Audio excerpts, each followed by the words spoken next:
Le délit d'initié, c'est le fait de connaître à la place de tout le monde et avant tout le monde des informations sur une société qui est listée en bourse.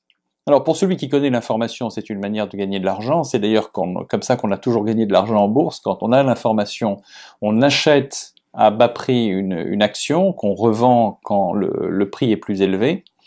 Mais on s'est aperçu, il y a à peu près une trentaine d'années, en France et 35 ans à peu près aux États-Unis, que les petits porteurs étaient désavantagés par ce système de fonctionnement d'information.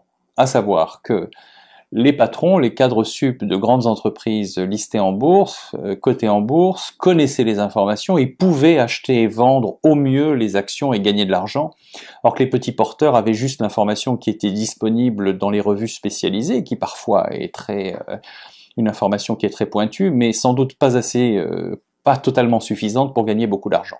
Bref, on a établi que le délit d'initié en France, ou l'insider trading, qui est un crime aux États-Unis, puisqu'il y a une part civile et financière, et puis il y a une part pénale, on peut aller en prison si on commet un délit d'initié. On a donc établi que ce délit d'initié devait être prescrit et proscrit. Donc dans les années 80 à peu près, il y a eu toute une vague, milieu des années 80, fin des années 80, toute une vague de délits d'initiés. Les délits d'initiés techniquement a été inventé fin des années 80, début des années 90 en France. Aux États-Unis, encore une fois, c'est plus récent.